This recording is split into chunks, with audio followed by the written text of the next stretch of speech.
हा प्रस्ताव आहे। विषय ज्यावेळेला मंजूर झाला 45 कोटीचं हे टेंडर, त्याच्यामधला हा एक ठेकेदार आहे की त्याच्या 11 कोटीचं बिल आहे। पहिला मी बीजगणिताकडे जातो, त्याच्यानंतर बाकीचे विषय बोलू। मला जो कोणी मंजूर केलाय प्रस्ताव किंवा आणलाय अकाउंट्स डिपार्टमेंट, त्यांच्या समोर काही प्रश्न आहेत। या ठिकाणी जी काही रनिंग बिलाची अमाऊंट दिली आहे 11 कोटी, म्हणजे ज्या ठिकाणी जीएसटीचं कॅल्क्युलेशन केलं आहे 1,44,00,000। मला बीजगणित कळलं नाही।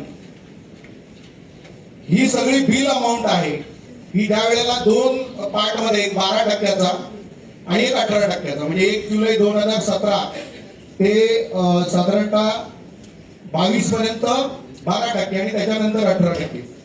महापौर महोदय, बिल अमाऊंट 4,97,83,000। आता ही 12% जीएसटीचं बिल आहे। कॅफो कोणी उत्तर देईल का मला? हे जर 12% जीएसटी बिल असेल तर याची 100% अमाऊंट, कारण 12% प्लस करून अमाऊंट आहे, ही 100% अमाऊंट 4,44,49,000 होते।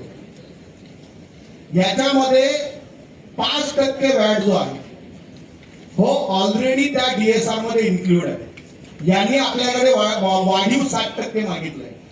शेवटचे पॅरा वाचा, शेवटचे 2 पॅरा छोटे आहेत, बोला ना।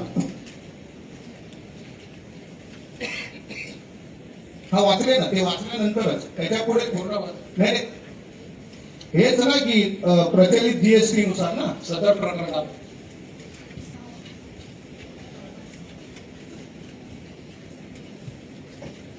हा त्याच्यावरच येतो मी त्याच्यावरच बोलतोय। मी पहिला बीजगणिताचा विषय सांगतो, त्याच्यानंतर याच्यामध्ये 4,44,00,000 थोडक्यात तुमचं म्हणणं देण्याला हरकत नाही, फक्त ती नाही चेक करून घ्यावं, देण्यावरच येतो। पहिला मुळात प्रस्ताव आणताना आमच्याकडे एवढे मोठे अकाउंट्स आणि एवढी मोठी डिपार्टमेंट आहेत, यांना साधं बीजगणिताचं जर माझं ज्ञान तोकड आहे ते त्यांनी माझं अपग्रेड करावं।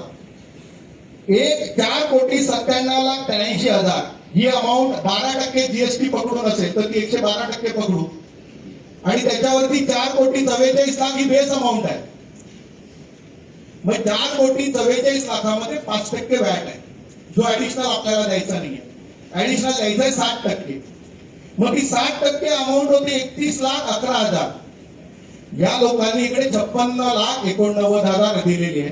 अशाच पद्धतीचं कॅल्क्युलेशन करताना 1,44,00,000 देणं दाखवत आहे, पण ऍक्च्युअल मध्ये त्याचं देणं 7 आणि जो काही फरक आहे 13%, हा दोन्ही फरक कॅल्क्युलेशन केलं तरी देणं येतं 82 लाख। या लोकांनी 1,44,00,000 दिलेले। आता मला याच्यातलं गणित कळत नाही साधं, विचारून घेऊ पाहिजे। हा आपलं कोण आहे संबंधित कॅपो कोणी बनवलेला आहे?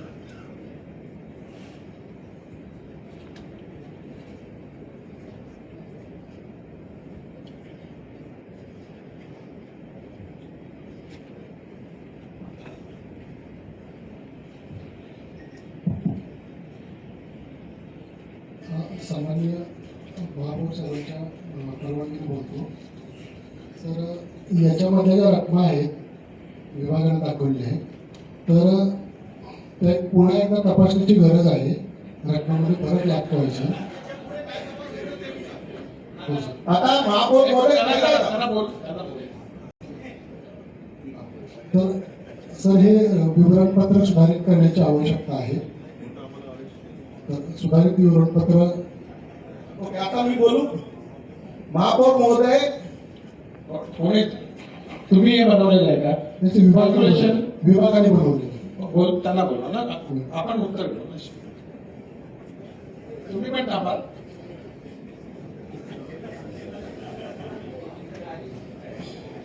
असं नाही काय मिस्टेक असेल बघू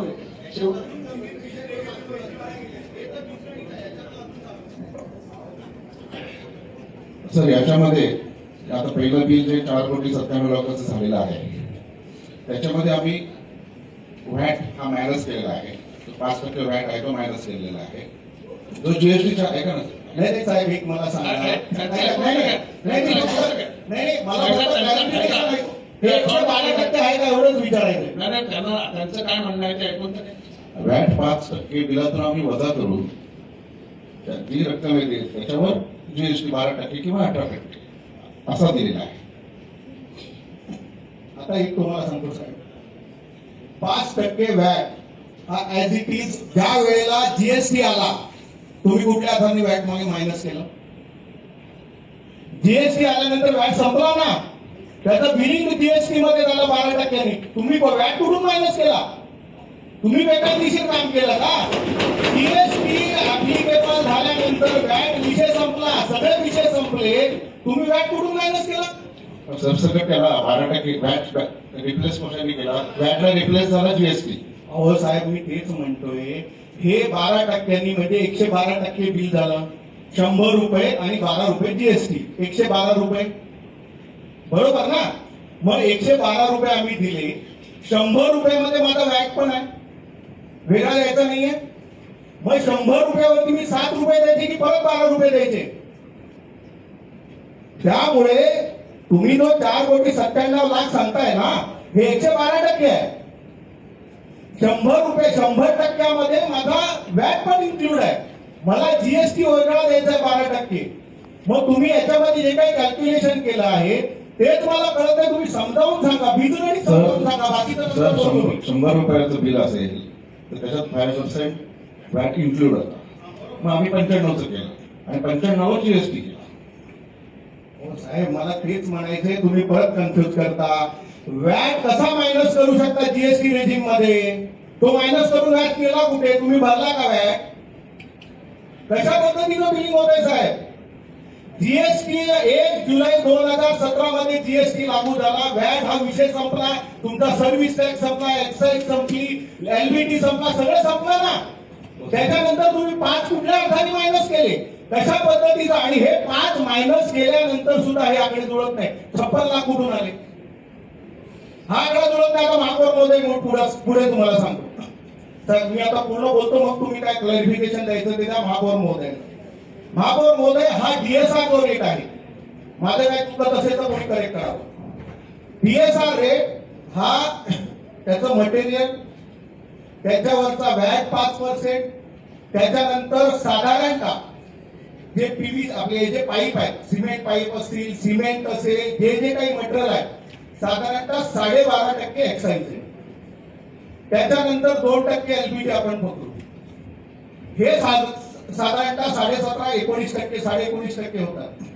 त्याच्यामध्ये जर सर्व्हिस टॅक्स एक्झाम नसेल तर ज्या ठिकाणी मटेरियल आणि लेबर मिक्स असतो त्या ठिकाणी 40% हा जो काही लेबर पार्ट पकडला जातो, त्याच्यावरती 15% सर्व्हिस चार्ज केला जातो आणि तो ओव्हरऑल त्या कॉन्ट्रॅक्टचा साधारणतः 6% येतो. म्हणजे हे सगळं टॅक्सेशन जातं 25%च्या आसपास. आता ज्या वेळेला जीएसटी आला त्यावेळेला डीएसआर कॅल्क्युलेशन करताना हे जे सगळे कॉम्पोनंट पकडलेले, सर्व्हिस आता जो व्हॅट असेल त्याच पद्धतीने एक्साइज असेल, त्याच पद्धतीने एलबीटी असेल, हे 19.5% जो आहे ना, हा त्या डीएसआर मध्ये होता, आता तो 12% भरतोय. त्याला 7.5%चा नेट प्रॉफिट आहे. डीएसआर कॅल्क्युलेशन करताना त्याचे जे काही चार्जेस आहेत, म्हणजे मटेरियल आणि लेबर प्लस टॅक्सेस प्लस 15% त्याचा प्रॉफिट, अशा पद्धतीने डीएसआर कॅल्क्युलेट होतो. मला काही चुकत असेल तर तुम्ही कोणी करू शकता. आणि असं असताना त्याला आता 19.5% ऐवजी, म्हणजे मी सर्व्हिस टॅक्स पकडत नाही, मी एक्झाम पकडतो, 19.5% अगेन्स्ट मध्ये तो 12% भरतो. आणि तरी आम्ही 7.5% त्याला प्रॉफिट होत असताना परत हे आणतो. दुसऱ्या बाजूला 18%चे कॅल्क्युलेशन आहे. त्याच्यामध्ये मी तुम्हाला सांगतो की जुलैमध्येच राज्य सरकारचं आणि केंद्र सरकारचं ऑर्डर आहे की 1 महिन्याच्या आतमध्ये तुमचे जे ट्रान्झिट मधले प्रोजेक्ट आहेत ते सगळे प्रोजेक्ट तुम्ही व्हेरीफाय करा. त्याच्यामध्ये जे काही एक्सेस असेल, मायनस असेल, ठेकेदाराला देणं असेल किंवा घेणं असेल, जसं मी सांगितलं 19.5% त्याला जर टॅक्स कॅल्क्युलेट होत असेल, तो 12% भरत असेल तर 7.5% त्यांनी रिकव्हरी द्यायला पाहिजे आपल्याला. त्यामुळे अशा पद्धतीचे 1 महिन्याच्या आतमध्ये करायचं होतं. 9 महिन्यामध्ये 9 वर्षानंतर हा आला विषय. दुसऱ्या बाजूला एक राज्य सरकारकडूनच एक परिपत्रक आलंय. एक त्यांनी याचं उदाहरण दिलंय पंढरपूरचं उदाहरण देताना त्यांनी याच्यामधला जो त्यांचं जे लघु पाटबंधाऱ्याचं जे कॅल्क्युलेशन आहे, जवळपास 8.5% रिकव्हरी ही त्यांनी दिलेली आहे. म्हणजे 8.5% ठेकेदाराकडून परत घेतली. आज हा प्रस्ताव आणताना कुठला म्हणजे काय लॉजिक लावलं मला कळलं नाही. तुम्ही त्या सीए कडून सर्टिफाय करून घ्यायला पाहिजे, कॅफोनी सर्टिफाय करून तुम्ही आम्हाला टेबल द्या ना. आज साहेब आज हा 1,44,00,000 आहे ना. हा दिल्यानंतर 45 कोटीचे जे लोक आहेत ना ते सगळे उभे राहणार. त्यांना 6 कोटी आपल्याला द्यावे लागतील. आणि असे त्या पिरियड मधले जवळपास 700 कोटीच्या आसपासचे सगळे विषय आहेत. त्या 700 कोटीवरती आपण 11% देणार का सगळे कॅल्क्युलेशन करून? त्याला ऑलरेडी या सगळ्यांकडून रिकव्हरी लागू शकते जर प्रॉपर कॅल्क्युलेशन केलं तर. अशा पद्धतीने तुम्ही कसं आणता मला काही कळत नाही. याच्यामध्ये जर काही चुकीचं असेल, तुमचे हे सगळे नोटिफिकेशन सगळे माझ्याकडे सगळे मी अभ्यास करून झालो. एका नोटिफिकेशन मध्ये तुम्ही दाखवा की त्याच्यामध्ये सरसकट तुम्हाला द्यायला सांगितलंय. डीएसआरचा आहे ना, डीएसआरचा कॉम्पोनंट तुम्ही काय बघितला? डीएसआर कॉम्पोनंट जवळपास 19% जातो. मी सर्व्हिस टॅक्स पकडला तो 25% जातो. 25%च्या अगेन्स्ट मध्ये 12% जर समजा तो आपल्याला जीएसटी भरत असेल तर त्याला आपण तो जीएसटी द्यायचा का? मला सीएनी सर्टिफाय केलेली आणि कॉफी कॅफोनी सर्टिफाय केलेली कॅल्क्युलेशन. एक मिनिट, तुम्ही कॅफॉन बरोबर बसा, सगळा विषय घ्या आणि पुढच्या सभेमध्ये हा विषय डिटेल घेऊन या. ओके सगळेच विषय